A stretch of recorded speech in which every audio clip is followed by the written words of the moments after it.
Chevy just changed the game with the 2027 Silverado ZR2. And the question isn't whether it looks tougher. The question is whether this is the first time Chevy actually has a real shot at the Raptor and the Ram RHO, or if it's still just an expensive Silverado playing catch-up. There's one change under the hood that could completely shift how buyers look at this truck. And there's a version of this ZR2 that goes even further. We're going to find out which one is worth it, and which one might not be. Ford and Ram have owned this conversation for years.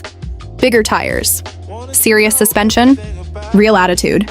Chevy's ZR2 used to feel like it was always one step behind. This time they didn't just add a couple of parts. They rewrote the formula. Start with the tires. Chevy finally put factory 35-inch mud terrains on a Silverado. ZR2, not 33s, not aftermarket, factory. Those extra 2 inches do more than fill the arches. Ground clearance goes up, approach and departure angles improve.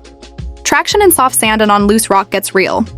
The truck sits higher and wider, and it looks like it belongs next to a Raptor instead of under it.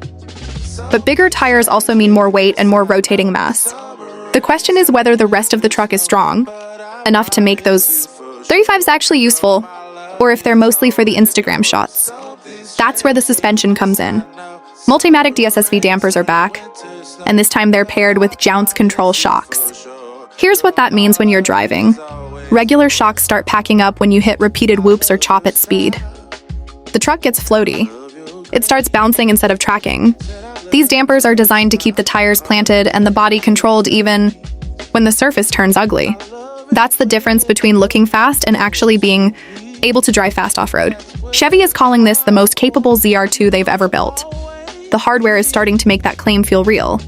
But capability isn't just about floating over bumps. There's something else serious off-road trucks used to charge extra for, and Chevy just made it standard. Front and rear electronic lockers. Not optional. Standard on the base ZR2. When one side starts spinning and you need both wheels on an axle to dig, you lock them. Front and rear. On command. In rocks, in deep sand, in situations where open differentials leave you stranded. This changes the outcome. A lot of the competition still makes you pay extra or leaves the front locker off the table. Chevy put both on the truck from the start. At this point, the hardware already looks serious. But everything so far is just what keeps the truck moving when the trail gets bad. The real test is whether Chevy made all of it work together without turning this into a miserable daily driver, and whether the power under the hood actually matches the rest of the package. That's the next piece. Chevy completely changed the V8 lineup for 2027. The old 5.3 and 6.2 are gone. In their place are brand new 6th generation small blocks, a 5.7 liter and a 6.6 liter. Bigger displacement. More potential.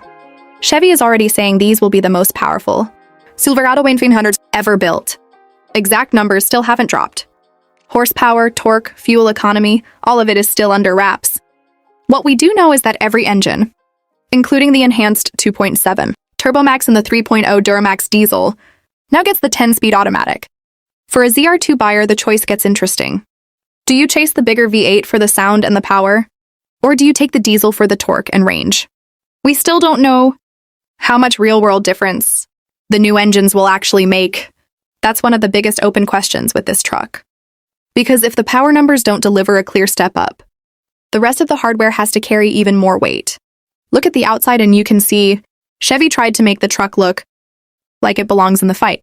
Dedicated off-road hood with a bigger power dome, high-clearance front bumper, unique lighting with amber accents, hard ZR2 badges on the bedsides. The stance is wider and more planted.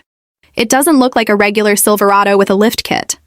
It looks like something designed to stand next to a Raptor and not immediately feel smaller. But looking the part only gets you so far. This is where the interior becomes the surprise. From the outside, this is clearly an off-road truck. Inside, Chevy clearly wasn't interested in making you feel like you're driving a stripped-down trail machine. Torch red accents hit first. Torch red-edged seatbelts. Then the material that actually raises eyebrows, real forged carbon, fiber on the doors and the center console. First time they've put true carbon decor in a ZR2. First time GM has used forged carbon like this at all. The screens are massive. 16.3-inch center display. 12.2-inch digital cluster.